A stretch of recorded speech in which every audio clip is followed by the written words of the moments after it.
775 page.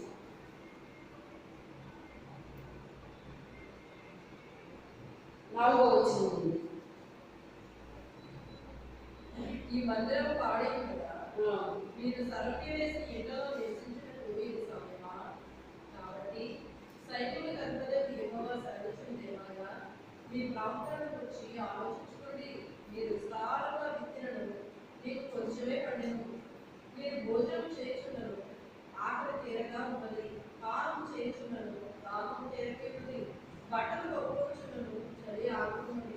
పనివారు కష్టం చేసి జీవితం సంపాదించుకున్నాడు, జీతం చిరిగిపోయిన సంచిలో వేసినట్టుగా ఉన్నది. కాగా సైనిక కర్మలకు ఎక్కువగా సర్వించినదేమనగా మీ ప్రవర్తన గురించి ఆలోచించుకోండి. పర్వతములెక్కి రామ్ తీసుకొని వచ్చి మీరు ఈ మందిరం కట్టించిన దాని నేను సంతోషించి నన్ను కనపరుచుకుని ఎక్కువగా సర్వించుకున్నాడు. విస్తారంగా కావాలని మీరు ఎదుగుతుండగా కొంచెంగా పడింది. మీరు దాని ఇంటికి తేగా నేను దాన్ని చదువుకుంటుంది చేతులను ఏమో అడుగుతున్నాడు. నా మందిరం పాడైనట్టుగా మీరందరూ మీ ఇంటి కట్టుకున్నట్టు పొరపట్టు చెందాను. కాబట్టి మిమ్మల్ని బట్టి ఆకాశపు మంచు తొలగిపోయినది, భూమి పండగ ఉన్నది. నేను భూమికి పర్వతాలను అనావృష్టి కలుగజేసి ధాన్యం విషయంలోను ద్రాక్షారసం విషయంలోను తైలం విషయంలోను భూమి భరించే సమస్తము విషయంలోను మనుషుల విషయంలోను పశువుల విషయంలోను చేతి పనులన్నిటి విషయంలోను క్షామం పుట్టించున్నాను. ప్రార్థన చేసుకుందాం. పరిశుద్ధుడైన తండ్రి, మా పన్నతుల జీవాధిపతి, సర్వాధికారి, సర్వోన్నతుల, సర్వశక్తి లేని తండ్రి, స్తోత్రాలు. స్తుతులు నాయన, స్తుతులు తండ్రి, స్తుతులు నాయన, పరిశుద్ధాత్మదేవ మీకే వేలాది వందనాలు, స్తోత్రాలు నాయన. ఇంతవరకు ప్రభా పాటలో మీరు నడిపించారు, ఆరాధనలో మీరు నడిపించారు, సాక్ష్యాల ద్వారా మీ బిడ్డలను మహిమపరిచారు. మా జీవితాల కుటుంబంలో చేసిన ప్రతి మీరు కారణం బట్టి మేము వందనాలు, స్తోత్రాలు. మీరే మా జీవితాల్లో కార్యాలు జరిగించండి. ఈ సమయంలో మీ వాక్యం ద్వారా మాతో మీరు మాట్లాడండి నాయన. ఈ వాక్యంలో గోడమైన సంగతి, రహస్యమైన సంగతి, మీ రాజ్యం మర్మాన్ని తెలియచెప్పు నాయన. దీనిని మరుగుపరిచి మీరు మాట్లాడండి నాయన. నా స్వరము కాదు మీ స్వరం వినపడాలి, నా రూపం కాదు మీ రూపం కనపడాలి. మీ పరిశుద్ధాత్మ కార్యాలు బలముగా జరిగించు నాయన. ఆత్మకార్యం జరిగించండి, సహాయం చేయండి. పరిశుద్ధాత్మ దేవుడా మీరే కార్యం చేయండి నాయన. దైవతండి కృపగల నాయన మీకే స్తోత్రాలండి, వందనాలు ప్రభా. అయ్యా అయ్యా అయ్యా అయ్యా మీకే స్తోత్రాలండి, స్తుతులు నాయన, స్తుతులు తండ్రి. మీ శక్తి బలముతో నింపండి నాయన. దీనిలో మరుగుపరిచి మీరు మాట్లాడుతండి నాయన. నాతో మాతో ఏం మాట్లాడాలనుకుంటున్నారు ప్రభు, మాకేం అవసరమో తండ్రి సమస్తమే ఎగిన దేవుడు నాతో మాతో మీరు మాట్లాడి సహాయం చేయండి. యేసు అతి పరిశుద్ధ నామములో అడిగి వేడుకుంటున్నాము తండ్రి, ఆమేన్. హల్లెలూయా.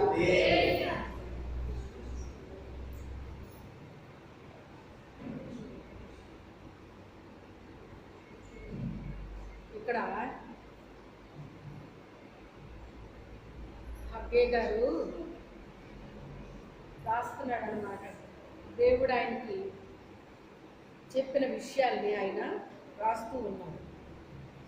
ఏమని రాస్తున్నాడంటే, ఈ మందిరము పాడై ఉండగా మీరు సరంబి వేసిన ఇళ్లలో నివసించుటకు ఇది సమయమా అంటున్నాడు.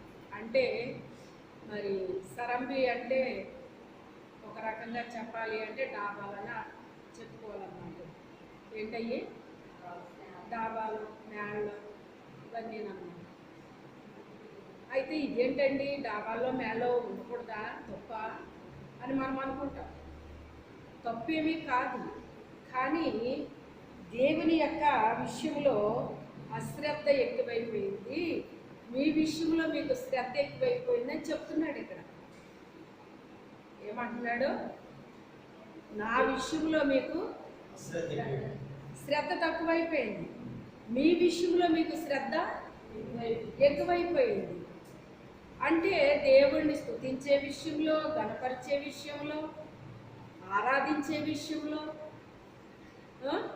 ప్రార్థించే విషయంలో, వాక్యం వినే విషయంలో, ధ్యానించే విషయంలో,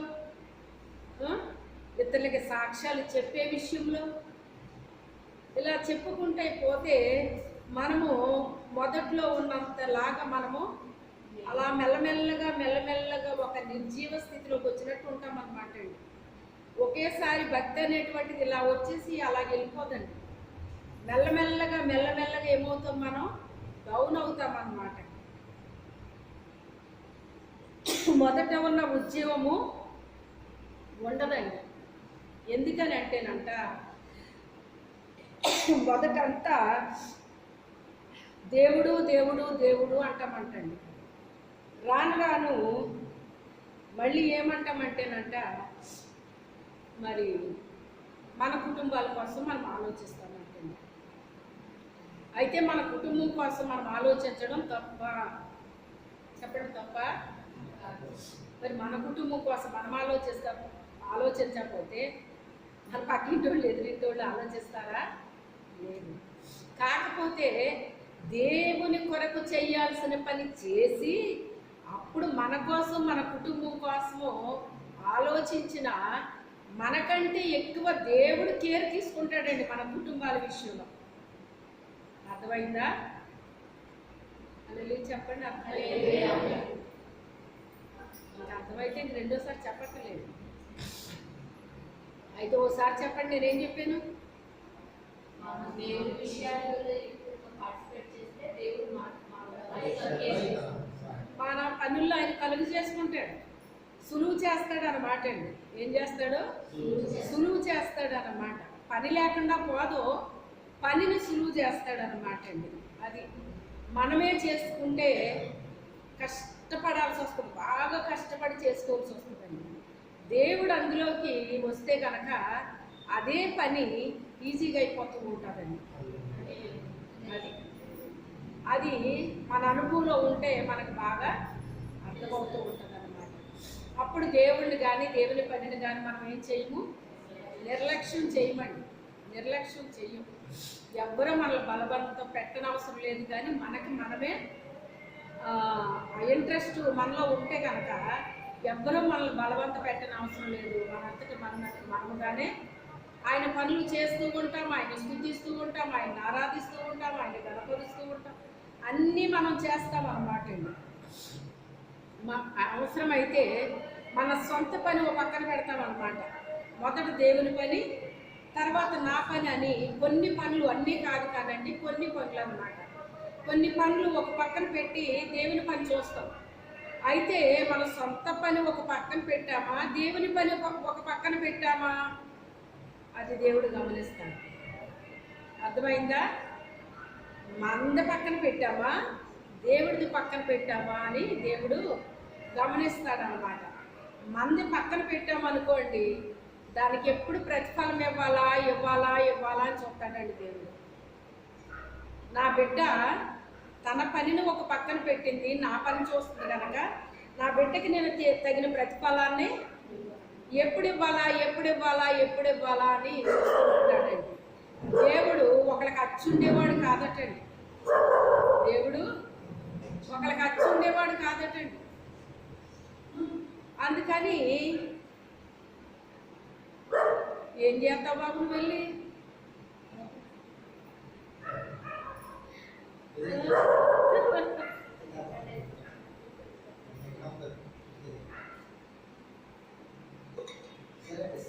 ఇక్కడ వీళ్ళు చేసిన పని ఏంటి అంటే,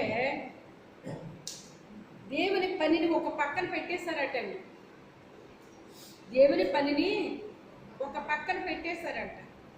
పెట్టేసి సొంత పనులు మాత్రమే చూసుకుంటున్నారటండి. అంటే సొంత పనుల మీద ఉండేటువంటి ఇంట్రెస్ట్ దేవుని పని మీద లేదు. అది మన సొంత పనుల మీద ఉండేటువంటి ఇంట్రెస్ట్ దేవుని పని మీద లేదనమాట అండి.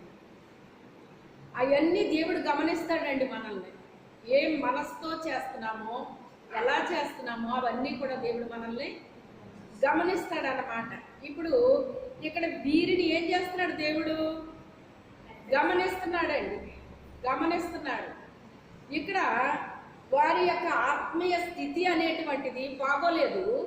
కానీ వాళ్ళు శరీరానికి సంబంధించిన వాటి మీద ఇంట్రెస్ట్ కలిగి శరీరానుసరమైన మరి పనులు చేసుకుంటున్నారటండి. చేసుకుంటుంటే దేవుడు చూచాడంట. వాళ్ళకి ఎలాగైనా బుద్ధి చెప్పాలి అనుకున్నాడటండి దేవుడు. నేను చాలాసార్లు మీకు చెప్పాను, దేవుడు కొన్నిసార్లు మనకి బుద్ధి చెప్తూ ఉంటాడు, కొన్ని గుణపాఠాలు నేర్పిస్తూ ఉంటాడు. గుణపాఠం నేర్పించాడంటే లైఫ్లో అది మర్చిపోమ్మను అని చెప్తూ ఉంటాను. అలాగే వీళ్ళకి ఏం చేశాడంట, ఇప్పుడు సరే కష్టపడండి, సంపాదించండి, ఈ దృష్టి అంతా దాని మీదే ఉంది కదా, చెయ్యండి చెయ్యండి, ఎంతవరకు చేస్తారో చెయ్యండి అని వదిలిపెట్టేశాడు.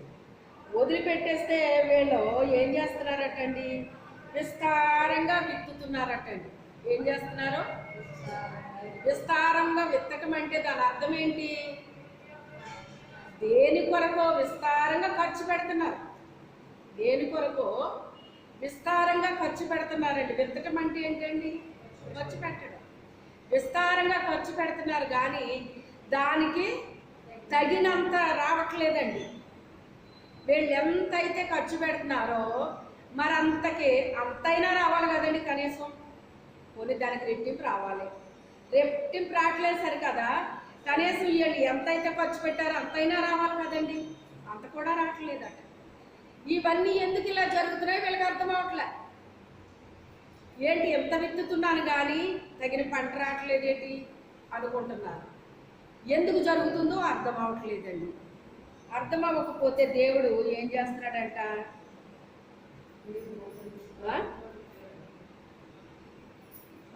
మీరు విస్తారముగా విత్తనాడు, మీకు కొంచెమే పండెను, భోజనం చేసినా కానీ ఆకలి తీరట్లేదు, పానం చేసినా కానీ దాహం తీరట్లేదు, బట్టలు కప్పుకుంటున్నారు కానీ చలి ఆగట్లేదు, పనివారు కష్టం చేసి జీతము సంపాదిస్తున్నారు కానీ సినిగిపోయిన సంచిలో వేసినట్టుగా ఉంది. మీకు ఆకలి వేస్తుంది, భోజనం చేస్తున్నారు కానీ ఆకలి తీరట్లేదు, దాహం వేస్తుంది, తాగుతున్నారు, దాహం తీరట్లేదు. ఇప్పుడు ప్రస్తుతం మన పరిస్థితి అదే కదా. దాహం వేస్తుందండి, తాగుతున్నాం కానీ దాహం తీరుతుందా అంటే ఇది అది ఒకటి కాదు. కానీ ఇది ఏంటంటే కాలం మారింది కనుక కొంచెం మనకి ఎఫెక్ట్ మన మీద ఉంటుంది అనమాట. ఇప్పుడు మన బాడీ దానికి అలవాటు పడాలి. ఎప్పటి వరకు చల్లో ఉంది మన బాడీ, ఇప్పుడు ఎండని గ్రహించాలన్నమాట అండి. మన బాడీ గ్రహించి మరలా దీనికి అలవాటు పడేంత వరకు మనము కొంచెం ఇబ్బంది పడతామన్నమాట. ఇది వేరండి, ఇది కాదు. ఇది వాళ్ళకి ఆకలి వేసింది తింటున్నారు, ఆకలి తీరట్లేదు, దాహం వేసింది తాగుతున్నారు, దాహం తీరట్లేదు, చలేస్తుంది కప్పుకుంటున్నారు కానీ చలి తీరట్లేదు. అసలు ఇవన్నీ ఎందుకు జరుగుతున్నాయో వీళ్ళకి అర్థం కావట్లేదు. పనివారు కష్టం చేసి జీతం సంపాదిస్తున్నారు కానీ అది చినిగిపోయిన సంచిలో వేసినట్టుగా ఉంది. చూడండి, జీతం తెచ్చి ఖర్చు పెట్టుకునే వారికి తెలుస్తుంది. అది జీతం రాగానే ఏం చేస్తారంటే ఎక్కడ పే చేయాల్సిన అక్కడ చేసేస్తారండి. పాలోడికి ఇవ్వాల్సి, పాలోడికి ఇంటర్కి ఇవ్వాల్సి ఉంటాయి, ఇంటర్కి, ఇలాగ అన్నీ ఎక్కడెక్కడ సర్దేస్తే ఏమీ ఉండదన్నమాట.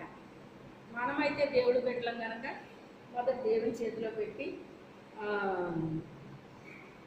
అయ్యగారు ఏం చేసి ఊరంటే దశమ భాగం తీతూ మొదలుపెట్టాక ఆ శాలరీ తెచ్చి నా చేతికి ఇచ్చి ఊరు అన్నమాట, ప్రార్థన చేయమని. ప్రార్థన చేసి దశమ భాగం తీసి అప్పుడు మిగతా డబ్బులు నాకు ఇవ్వాలి ఊరు అన్నమాట. అప్పుడు ప్రార్థన చేసి ఆ దశమ భాగం తీసి, తండ్రి ఇది మాకు సమృద్ధిగా సరిపోయేటట్టుగా చేయనాయనని ప్రార్థన చేసి ఆయనకి ఇచ్చేసేదాన్ని అన్నమాట. ఈ దశమ భాగం మాత్రం నేను తీసి దేవుడికి అర్పించేదాన్ని అన్నమాట అండి. కొంతకాలం ఆయనకి తెలియలేదు దశమ భాగం ఇవ్వాలి అన్న విషయం తెలియలేదండి. తెలిసిన తర్వాత అప్పుడు ఇలా చేసేవారు అన్నమాట. ఏది ఏమైనప్పటికైనా మరి ఆ జీతం తెచ్చినా కానీ అంటండి, మీరు గమనించండి, మీకంటే ఎక్కువ శాలరీ తెచ్చుకున్న వాళ్ళకి తృప్తి ఉండదండి, కానీ మీకు తృప్తి ఉంటుంది. అవునా కదా? హల్లెలూయా చెప్పండి. మనకి తృప్తి ఉంటుంది. మనకున్న ఆ అమౌంట్నే దేవుడు ఏం చేస్తాడో తెలుసా, సమృద్ధిని చేస్తాడనమాట.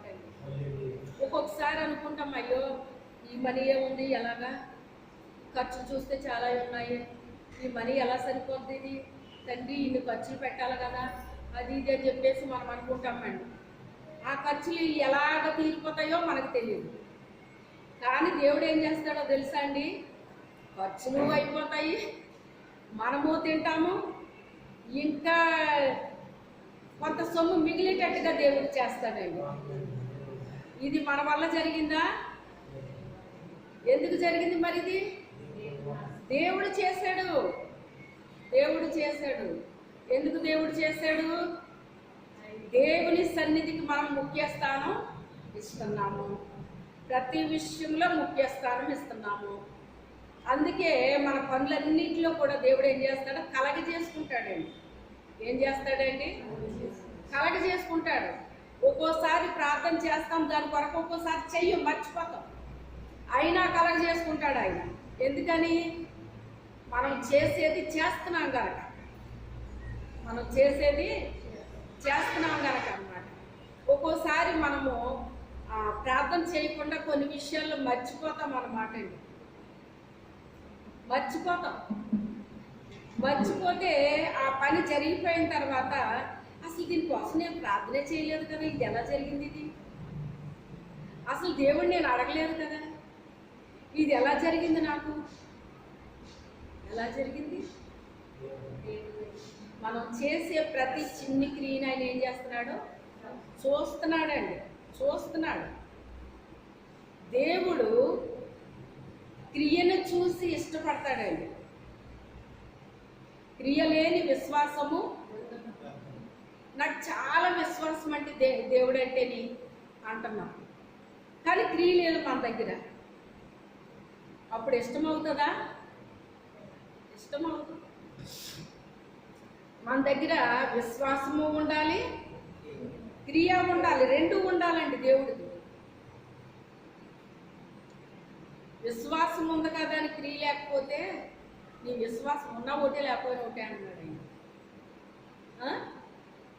క్రియ కలిగిన విశ్వాసము దేవుడికి చాలా ఇష్టం అన్నమాట అండి, చాలా ఇష్టం.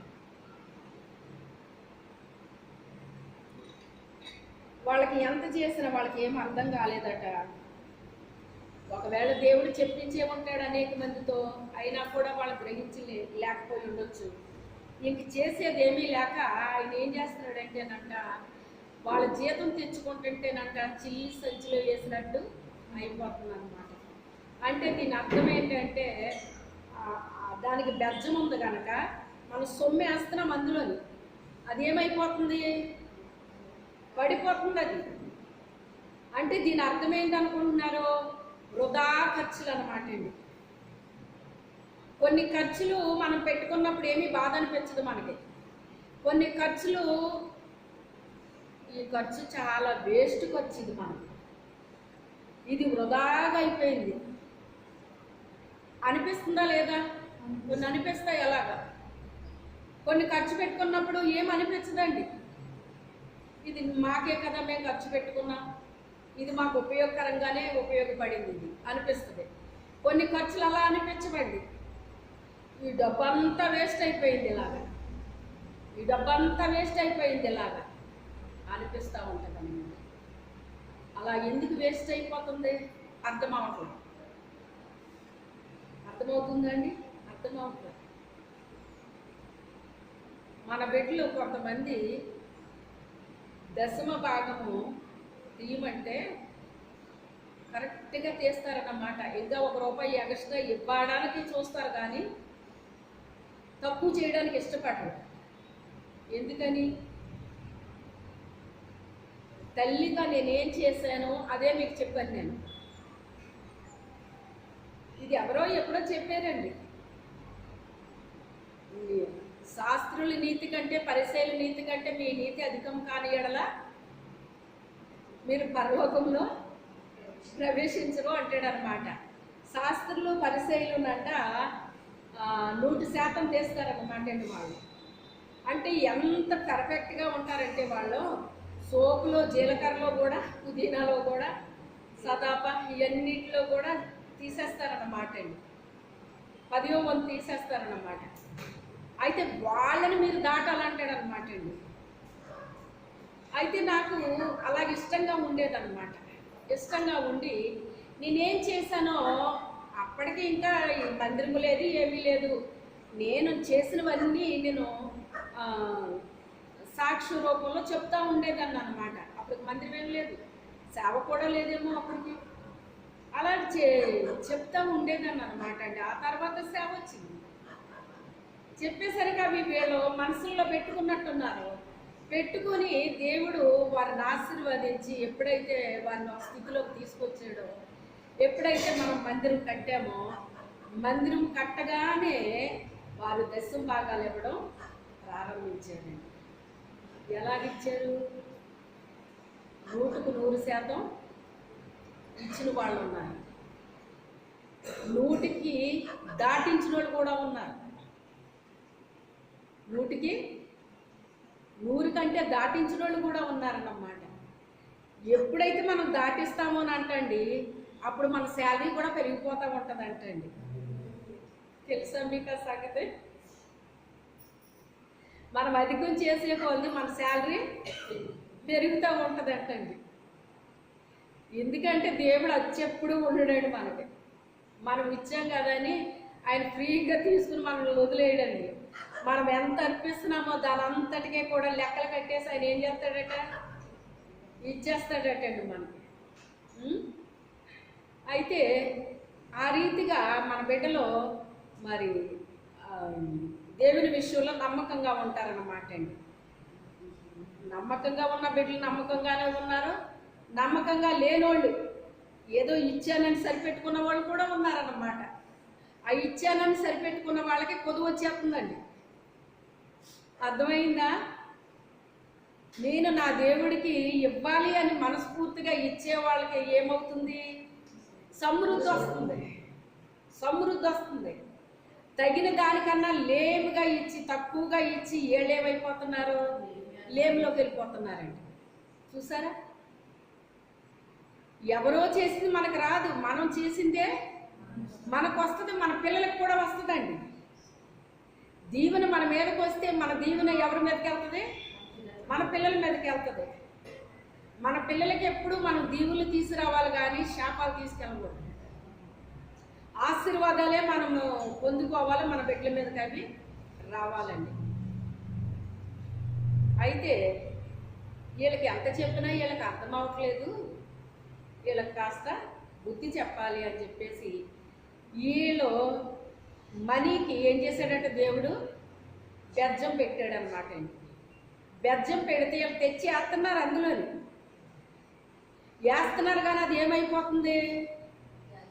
ఏమైపోతుందో తెలియట్లేదు. ఏదో ఒక ఖర్చు వచ్చేస్తుందండి, ఆ ఖర్చు ఎందుకు వస్తుందో తెలియట్లేదు. మనం అనుకుంటాము ఈ ఖర్చు ఇలాగా అయింది కదా, మరి ఏం చేస్తామో తప్పదు అని మనం అనుకుంటాం. ఇది ఎందుకు వస్తుంది అన్న ఆలోచన రావట్లేదు మనిషికి. అది ప్రాబ్లం. ఈ అనవసరమైన ఖర్చు వచ్చి మన డబ్బంతా ఎందుకు వేస్ట్ అవుతుంది అన్నది మనకి రావట్లేదు, తెలియట్లేదండి. తెలియక మనం ఏం చేస్తున్నామంటే అదే పొరపాట్లు వెళ్ళిపోతున్నాం, అదే పొరపాటులో వెళ్ళిపోతున్నామండి. దేవుడు అంటాడు కదా, మీ ధననిధులను నింపుతాను అంటాడు ఆయన. మన ధననిధులు ఏం చేస్తాడంట? నింపుతాడటండి. అంటే మన ధననిధులు ఏదన్నా ఖర్చు పెట్టుకున్నాం అనుకోండి, ఖాళీ అవుతుంది కదా. బాటిల్లో నీళ్ళు తాగుతున్నానండి, మరి అదేమవుతుంది? ఖాళీ అవుతుందా? అవుదా? ఖాళీ అవుతుంది. మళ్ళీ ఏం చేస్తాం? ఇంటికి వెళ్ళిన తర్వాత దాన్ని నింపుకుంటాం. అలాగే దేవుడు కూడా ఏం చేస్తాడంటేనంట, మనం డబ్బులు ఖర్చు పెట్టుకుంటాం, ఏదో దానికి ఖర్చు పెడతా ఉంటే దాన్ని నింపుతూ ఉంటాడటండి ఆయన. మనం నింపుకోవడం కాదంట, ఆయన నింపుతాడటండి. ఆయన నింపుతాడటండి, నింపుతాడంట. ఎంత విచిత్రంగా లేదు? ఒకరికేమో ధననిధులు నింపుతాను అంటున్నాడు, ఒకరికేమో దానికి కత్తిరేస్తాను అంటున్నాడు. చూసారా ఎలాగుందో? ఒకరికి ఏం చేస్తాడట? నింపుతాడంట, ఖాళీ అయినా సరే నింపుతూ ఉంటాడంట. మరొకరికి ఏం చేస్తానంటున్నాడు? దానికి కత్తిరేస్తాడట, అంటే బెజ్జ పెడతాడు అనమాట అండి. బెజ్జ పెడితే వాళ్ళకి ఖర్చులు వచ్చేస్తాయి, ఖర్చుల మీద ఖర్చులు వచ్చేసి ఆ వేసిన సొమ్మంతా ఖర్చు అయిపోద్ది అనమాట అండి. వృధా ఖర్చులాగా అయిపోతుంది అనమాట అండి. ఏమీ ఉపయోగం ఉండదండి. అయితే దేవుడు చెప్తున్నాడు, ఇక్కడ మాట్లాడుతున్నాడు అనమాట. మీరు తెచ్చుకుంటున్నారో, మీరు ఆ సొమ్ము సంచిలో వేస్తున్నారు, కానీ అది చినిగిపోయిన సంచిలో వేసినట్టుగా అది ఉన్నది. కాగా సైన్యములకు అధిపతి యెహోవా సెలవిచ్చినది ఏమనగా, మీ ప్రవర్తన గురించి ఎప్పుడైనా మీ ప్రవర్తన గురించి ఆలోచించుకోమంటున్నాడు. అంటే ఏమిస్తున్నాడు ఇప్పుడు ఇక్కడ? అవకాశాన్ని ఇస్తున్నాడండి. ఏమిస్తున్నాడు? అవకాశాన్ని ఇస్తున్నాడు. మరి వీళ్ళకి తెలియట్లేదు కదా, ఎందుకు ఇలా జరుగుతుంది అనేటువంటి విషయం తెలియట్లేదు కదా, అందుకని అవకాశాన్ని ఇస్తున్నాడండి ఇక్కడ. ఎందుకు ఇలా జరిగింది అన్నది మీరు తెలుసుకోండి అని ఏం చేస్తున్నాడు ఆయన? అవకాశాన్ని ఇస్తున్నాడు. ఆ అవకాశాన్ని ఏం చేయాలి? సద్వినియోగం చేసుకోవాలి. మీ ప్రవర్తన గురించి ఆలోచించుకోండి. అంటే ఎప్పుడైతే ఈ వృధా ఖర్చులు అయిపోతున్నాయో, మనం కష్టపడి తెచ్చుకున్నది వృధాగా అయిపోతుందో, ఇప్పుడు మనం ఏం చెయ్యాలంట? మన ప్రవర్తన గురించి ఆలోచించుకోమంటున్నాడు. నా ప్రవర్తన ఎలా ఉంది ప్రభువా? నీ ఎదుట నా ప్రవర్తన ఎలా ఉందయ్యా? నేను సరిగ్గా నడుస్తున్నానా? నీతో నడుస్తున్నానా? నీ మార్గంలో నడుస్తున్నానా? నువ్వు చెప్పింది చేస్తున్నానా? ఇవన్నీ కూడా మనం ఏం చేయాలంట? మనమే ఆలోచించుకోవాలి. మన జీవితం గురించి, మన ప్రవర్తన గురించి మనం ఏం చేయాలి? ఆలోచించుకోవాలటండి. ఆలోచించుకోవాలి. నీ ప్రవర్తన గురించి నువ్వు ఆలోచించుకో అని చెప్తున్నాడు ఇక్కడ. ఆలోచించుకొని పర్వతములెక్కి మ్రాను తీసుకొని వచ్చి మీరు ఈ మందిరమును కట్టించిన ఎడల దాని యందు నేను సంతోషించి నన్ను గణపరుచుకుందునని యెహోవా సెలవిచ్చుచున్నాడు. అయితే ఇప్పుడు మనం ఏం చేయాలంటండి? మన హృదయం అనే మందిరాన్ని మనము కట్టుకోవాలటండి. ఏం చేయాలి? మన హృదయం అనే మందిరాన్ని మనము కట్టుకోవాలటండి. మన మందిరాన్ని ఎప్పుడైతే కట్టుకున్నామో, ఆయన అంటాడు కదా,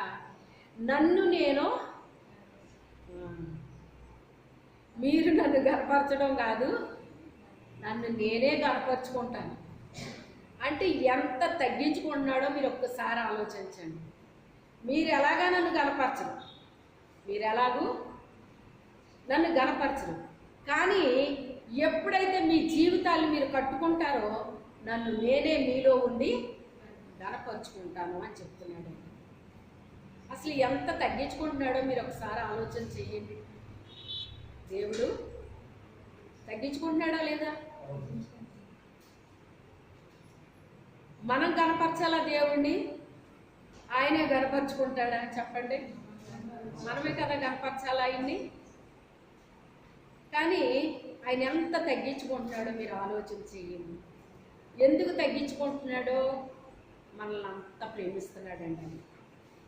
ఎందుకు తగ్గించుకుంటున్నాడు? మనల్ని అంత ప్రేమిస్తున్నాడు ఆయన. ఎందుకని? తన స్వరూపమందు తన పోలిక చెప్పిన మనల్ని ఆయన నిర్మించుకున్నాడు కనుక మన మీద చాలా ప్రేమ ఉంటుందండి. కొంతమంది పిల్లలు నల్లగా ఉంటారండి. ఆ తల్లి ముద్దులు పెట్టేసుకుంటుంది ఆ పిల్లోడిని. బాబోయ్, ఆడి నల్లగా లేకపోయాడు కానీ ఇంకా ముద్దాడేసిను అంటారు ఇంకొకరు చూసి. అంటారా? అనరా? చెప్పండి. అంటే తన బిడ్డ తనకి ముద్దు. ఇప్పుడు ఎందుకు చెప్పాను అనుకుంటున్నారు? మనం అలాంటి వాడివి ఏంటి? మీరు నల్ల పిల్లోడు అంటే మనం తెల్లగానే ఉన్నాం కదా పర్వాలేదు అనుకుంటున్నారేమో. మనం కూడా అలాంటి వాడివేనమాట. సైతాన్ అనుకుంటుందే వీళ్ళని మట్టితో తయారు చేయకపోయాడు కానీ ఇంకా ముద్దడేసి నేను వాళ్ళనే మనల్ని ఎలా నిర్మించాడండి ఆయన? తెలుపోళ్ళు అయినా నలుపోళ్ళు అయినా ఎవరినైనా సరే మట్టితోనే నిర్మాణం జరిగిందండి మనకి.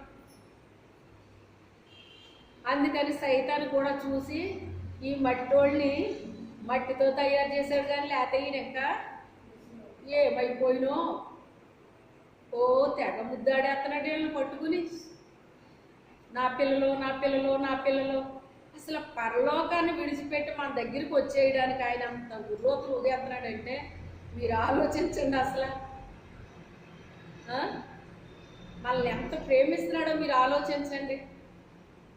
నిన్ను నన్ను ఎంత ప్రేమిస్తున్నాడంటే మనం ఆలోచించాలి, అసలు చాలా ఆలోచించాలి. అసలు నన్ను ఎందుకు ప్రేమిస్తున్నావయ్యా, నాలో ఏం చూసావు నువ్వు అసలు? మరి మీరందరూ ఎలా చేసుకుంటారో ప్రార్థన నాకు తెలియదు, కానీ ఒక్కొక్కసారి నేను చేసుకుంటాను అలాగా. అసలు నాలో ఏం చూసావని నన్ను ఎంతగా ప్రేమిస్తున్నావు ప్రభువా? నాకంటే జ్ఞానులు ఉన్నారు, తెలివైన వాళ్ళు ఉన్నారు, అందచందాలు కలిగిన వాళ్ళు ఉన్నారు, విద్యావంతులు ఉన్నారు, లేకపోతే అలాంటి వాళ్ళు ఉన్నారు, ఇలాంటి వాళ్ళు ఉన్నారు, ఎలాంటి వాళ్ళు ఉన్నారు, కానీ నేను ఎందుకు కూడా పనికిరానయ్యా. అసలు ఎలాంటి దాన్ని నువ్వు ఎలా ప్రేమిస్తున్నావయ్యా? ఎందుకు నన్ను ఎంతగా ప్రేమిస్తున్నావయ్యా? ఎందుకు ఎలా నచ్చాను నీకు నేను అనుకుంటాను అన్నమాట అండి. చాలా కన్నీళ్ళు వస్తాయండి నాకు. దేవుడు తన స్వరూపమందు తన పోలిక చెప్పిన మనల్ని ఏం చేసుకున్నాడు? ఆయన మన అమ్మ కడుపులో నిర్మించుకున్నాడు. ఒక్కసారి మీరందరూ ఆలోచించండి. మీ తల్లికి మీరు ఎంతమంది బిడ్డలో అంతమంది అమ్మ కడుపులోంచి వచ్చిన వాళ్ళే, అవునా కాదా? గర్భసంచిలో నుంచి వచ్చిన వాళ్ళమే కదండి మనందరూనే. మీరు ఒక్కసారి వెనక్కి వెళ్ళండి. మీ అన్నయ్యలు ఉంటారు కదా, లేకపోతే మీ అక్కలు ఉంటారు కదా, లేకపోతే మీ చెల్లి మీ తమ్ముడు ఇలా ఉంటారు కదా. అదే గర్భసంచిలో నుంచి, అంటే ఒక గదిగా చెప్పొచ్చు దాన్ని, గర్భసంచిని ఏం చెప్పొచ్చు, ఒక గదిగా చెప్పొచ్చు. అదే గదిలో నుంచి నీ అన్నయ్య వచ్చాడు, నీ అక్క వచ్చింది, నీ చెల్లి వచ్చింది, నీ తమ్ముడు వచ్చాడు, మనము వచ్చాము అందులో నుంచి. కానీ వాళ్ళకి మనకి ఎంత డిఫరెన్స్ ఉంది ఎప్పుడన్నా ఆలోచించారా మీరు? ఆలోచించారు ఎప్పుడన్నానే? ఆలోచించలేదా? ఒక్కసారి ఆలోచన చేసుకోండి ఎప్పుడన్నా. నాకు అప్పుడప్పుడు ఒక్కొక్కసారి వస్తుంది, ఎప్పుడు కాదు కానీ ఒక్కొక్కసారి ఎప్పుడో. మా అన్నయ్య వాళ్ళు అదే గర్భంలో నుంచి వచ్చారు, మా అక్క వాళ్ళు అదే గర్భంలో నుంచి వచ్చారు, లాస్ట్ నేను వచ్చాను. అసలు అదే అమ్మ కడుపులో నుంచి వచ్చిన మాలో ఎంత తేడాలేంటి ప్రభువా మాకు? పెద్ద అన్నయ్య ఒకలాగా ఉంటే, రెండో అన్నయ్య ఒకలాగా ఉంటాడు, మూడో అన్నయ్య ఒకలాగా ఉంటాడు, మా అక్కోళ్ళు ఒకలాగా. లాస్ట్లో వచ్చిన నేను, వాళ్ళందరూ డిఫరెంట్గా ఉంటే నేను మొత్తం డిఫరెంట్. ఎందుకని? నేను ఆయన ప్రణాళిక చెప్పిన అదే గదిలో నుంచి వచ్చాను, అదే అమ్మ కడుపులో నుంచి వచ్చాను, ఆ గర్భసంచిలోనే తయారు చేశాడు నన్ను కూడా. కానీ నాకు ఏం చేశాడు ఆయన? మొత్తం అంతా మార్చేశాడు. వాళ్ళ స్వభావాలు వేరు, నా స్వభావం వేరు, వాళ్ళు ఎన్ని వేరు, నా వేరు. వాళ్ళదంతా డిఫరెంట్ అయితే నాదంతా డిఫరెంట్ అయిపోయింది. ఇది ఎలా సాధ్యము? ఇది ఎలా సాధ్యము? ఒకళ్ళ ముందు రక్షణలోకి రావచ్చు, ఒకళ్ళ మధ్యలో రక్షణలోకి రావచ్చు, ఒక లాస్ట్ రక్షణలోకి రావచ్చు.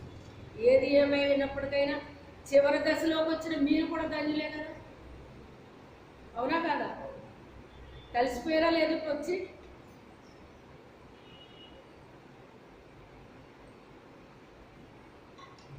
ఎప్పుడైనా మీరు ఆలోచించారా? ఆలోచిస్తే ఇంకా స్తుతిస్తాం మన దేవుణ్ణి. మన గురించి మనం ఆలోచిస్తే ఇంకా స్తుతిస్తాం దేవుణ్ణి, ఇంకా గణపరుస్తాం. నిజమే నాయన, నన్ను మొత్తం డిఫరెంట్గా నన్ను అమ్మ కడుపులో తయారు చేసావు, అక్కోళ్ళకి నాకు డిఫరెన్స్ చేసావు, అన్నోళ్ళకి నాకు చేసావు, తమ్ముడికి చెల్లికి నాకు డిఫరెన్స్గా చేసావు, నన్ను ఒక ప్రత్యేకంగా నన్ను డిజైన్ చేసావు అని మనము దేవుణ్ణి స్తుతించకుండా ఉండగలుగుతామా? స్తుతించకుండా ఉండలేము, కన్నీళ్ళు రాకుండా ఉండవు. అవునా కదా? కన్నీళ్ళు రాకుండా ఉండవు. అసలు ఏమి నన్ను చూసావు, నాలో ఏమి చూసావు, ఏమి చూసావు? మనం ఎంతసేపు మన గురించి మనమే ఆలోచించుకోవడం కాదండి, కాసేపు మన ఆత్మీయ జీవితం గురించి కూడా ఆలోచన చేసుకోవాలండి. దేవుడి మన జీవితంలో ఎన్ని చేశాడో, మనకంటే యోగ్యులు అన్ని విధాల ఎన్నో కలిగిన వాళ్ళు ఉంటే ఏమీ తెలియని మనల్ని దేవుడు ఎంతగా ఆయన ఇలా చేస్తున్నాడు అంటే, ఎంతగా మన మీద కృప చూపిస్తున్నాడు. ఒకసారి మనం ఆలోచించొద్దా? చెప్పండి, ఆలోచించొద్దా? ఆలోచించాలి. ఆలోచించి దేవుడు ఏం చేయాలి? స్తుతులు చెల్లించాలి, కృతజ్ఞతలు అర్పించాలి. కృతజ్ఞత కలిగి ఉండాలండి. ప్రతి విషయంలో మీరు కలిగి ఉండాలి. కలిగి ఉండాలి.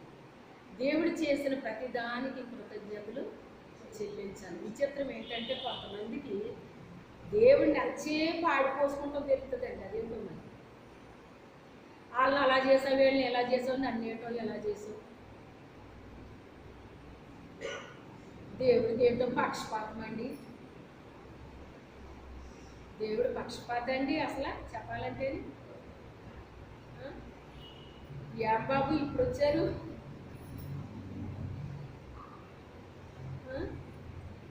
దేవుడు అన్యాయస్తుడు కాదు, మనిషిలాగా అన్యాయస్తుడు కాదండి. ఒక్కొక్కసారి మనం న్యాయము అని మనకు అనిపించవచ్చు, ఒక్కొక్కసారి అన్యాయం కూడా మనకు న్యాయంలా అనిపించవచ్చు. మనం తీర్చే తీర్పులో న్యాయం ఉండొచ్చు, అన్యాయం ఉండొచ్చు, కానీ దేవుని తీర్పులో అన్యాయం ఎప్పుడూ ఉండదు. ఆయన ఎన్నడూ దుష్కార్యం చేసే దేవుడు కాదు. దేవుడు ఎన్నడూ కూడా దుష్కార్యం చేసే దేవుడు కాదు ఆయన. అయితే వారికి బుద్ధి చెప్పినప్పుడు అంట, వారు ఏం చేస్తున్నారు? ఇప్పుడు తెలుసుకున్నారు. ఆయన ఇంకా ఏం చాయిస్ ఇస్తున్నాడు వీళ్ళకి? కనీసం మీ ప్రవర్తన గురించి మీరు ఆలోచించుకోండి.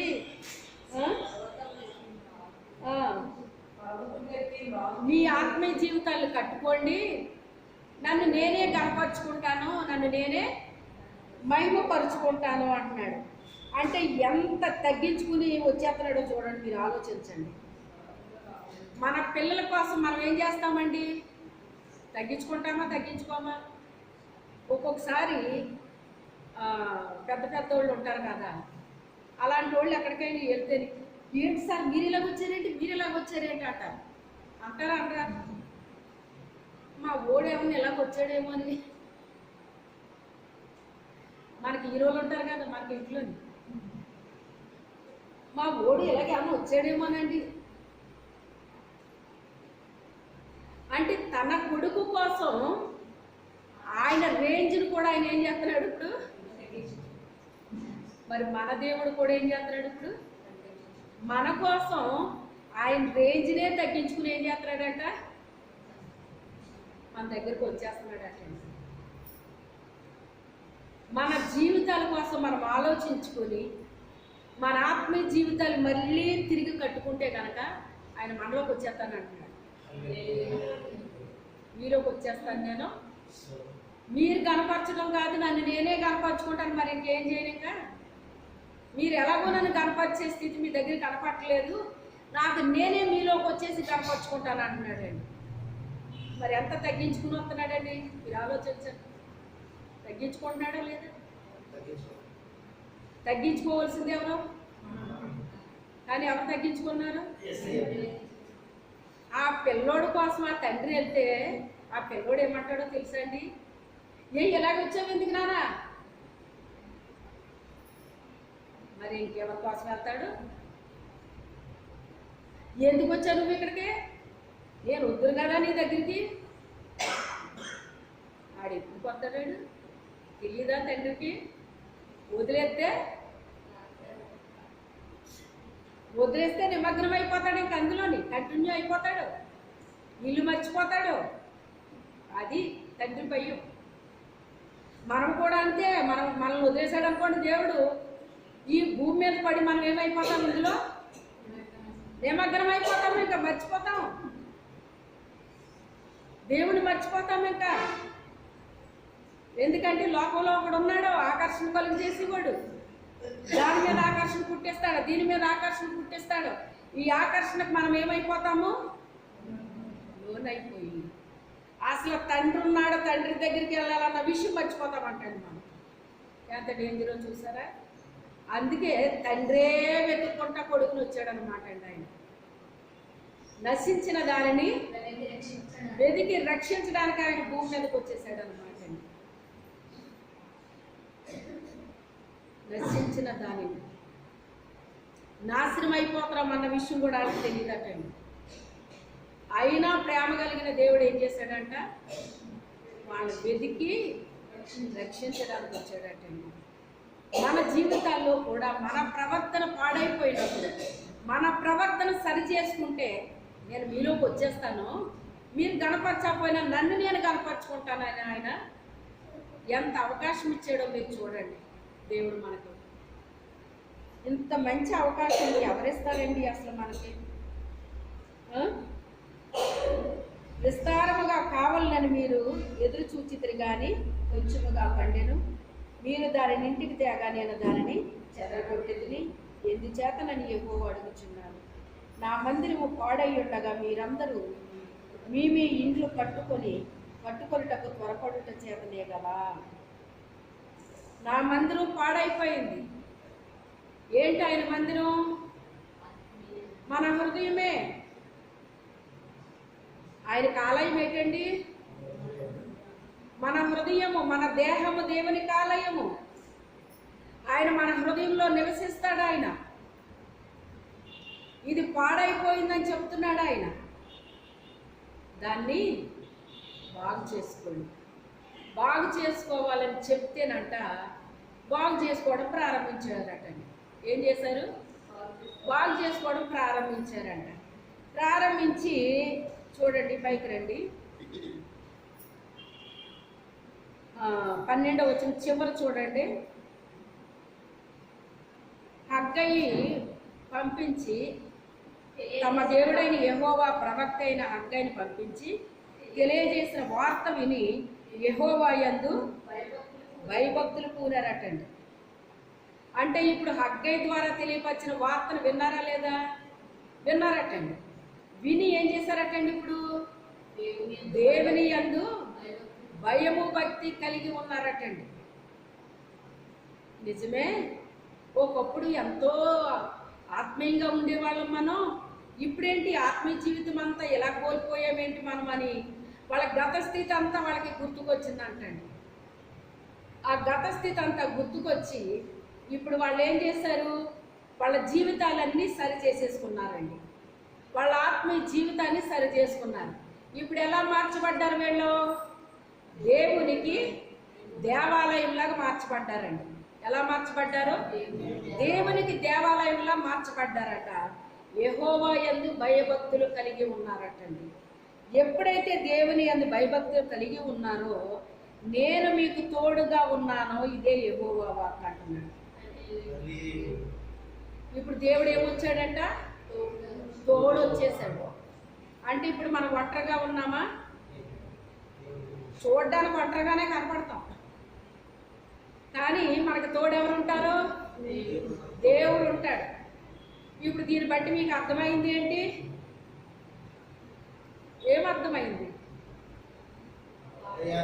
మన ఆత్మీయ జీవితాన్ని మనము కట్టుకుంటే కనుక దేవుణ్ణి మహిమపరచగలుగుతాము, దేవుని యందు భయభక్తులు కలిగి ఉంటాము. మన ఆత్మీయ జీవితాన్ని ఎప్పుడైతే సరి చేసుకున్నామో ఆయనకి దేవాలయంలో మారిపోతాము. అప్పుడు దేవుడు మనలో నివసిస్తానంటున్నాడు, తోడుగా ఉంటానంటున్నాడు. దేవుడు తోడుగా ఉంటే మనము శ్రమలో ఉన్నది శ్రమలాగా అనిపించదు. అర్థమైందా? శద్రకు మేషకు అబేద్నెగోలు అగ్నిలో ఉంటే వాళ్ళకి అగ్ని అనిపించిందా? అనిపించలేదు. దానియేలు సింహాల బోన్లో ఉంటే ఆ సింహం ఏమన్నా చేసిందా? ఎందుకని? దేవుడు తోడుగా ఉన్నాడండి. దేవుడు తోడుగా ఉన్నాడు. యోసేపుని గొంట్లో వేస్తే చనిపోయాడా? ఆ పొతిఫర్ ఇంట్లో ఉంటే అతనికి ఏమన్నా హాని అపాయం కలిగిందా? చెరసాల్లో ఉంటే అతనికి ఏమైనా జరిగిందా?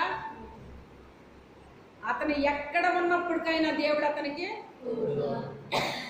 తోడుగా ఉన్నాడండి. తోడుగా ఉండడమే కాదు కానీ వాళ్ళని ఎందుకు దేవుడు ఏర్పాటు చేస్తున్నాడో ఆ పనుల్లో వాళ్ళని నియమించేశాడండి. వాళ్ళ అడ్రస్సే లేకుండా చేద్దాం అనుకున్నారు శద్రకు, మేషకు, అబేద్నెగోల్ని. కానీ చక్కని జాబులు ఇచ్చారు అక్కడ. ఇచ్చారా లేదా? అలాగే దానియేలుని మొత్తం నిర్మూలన చేసేయాలనుకున్నారు. ఉన్నత స్థానంలో పెట్టాడా లేదా దేవుడు తీసుకెళ్ళి? యోసేపును కూడా అలాగే చంపేయాలనుకున్నారు. అతను కూడా ఎక్కడ పెట్టాడు దేవుడు? ఎక్కడ పెట్టాలనుకున్నాడు అక్కడ పెట్టేశాడు. ఎందుకు ఇవన్నీ జరిగినాయి వాళ్ళ జీవితంలో? దేవుణ్ణి మర్చిపోలేదు వాళ్ళు. నీ ప్రవర్తన చక్కబెట్టుకో అన్న మాట శద్రకు, మేషకు, దానియేలు వీళ్ళు ఎవరైనా అనిపించుకున్నారా? యోసేపు కానీ, మోసే కానీ, అబ్రహాం కానీ ఎవరైనా అనిపించుకున్నారండి ఈ జీవితాన్ని చక్కబెట్టుకొని? ఎవరు అనిపించుకోలేదు. దేవుడు తోడుగా ఉన్నాడండి. హిజ్కియా రాజు ఒక్కడే నీ ప్రవర్తన నీ ఇల్లు చక్కబెట్టేసుకో బాబు, నీకు టైం అయిపోయింది అని చెప్పించాడు అనమాట. నేనంటాను టైం అయిపోతే తీసేసుకుంటాడు, ఇల్లు చక్కబెట్టుకొని చెప్పడైనా అంటే అవకాశం ఇచ్చాడు అనమాట. ఫైనల్ అవకాశం ఇస్తే ఆ ఫైనల్ అవకాశాన్ని సద్వినియోగం చేసుకున్నాడంటే ఆయన. అలాగే మనకి కూడా ఒక అవకాశాలు ఇస్తూ ఉంటాడు దేవుడు. ఈ అవకాశం తర్వాత ఇంకా ఇస్తాడని ఎదురు చూడకూడదు. ఇచ్చిన అవకాశాన్ని సద్వినియోగం చేసుకోవాలి. మనం మరొక అవకాశం కోసం ఎదురు చూడకూడదు. మనకి ఎప్పుడు అవకాశాన్ని ఇచ్చాడో దాన్ని ఏం చేయాలి? మనం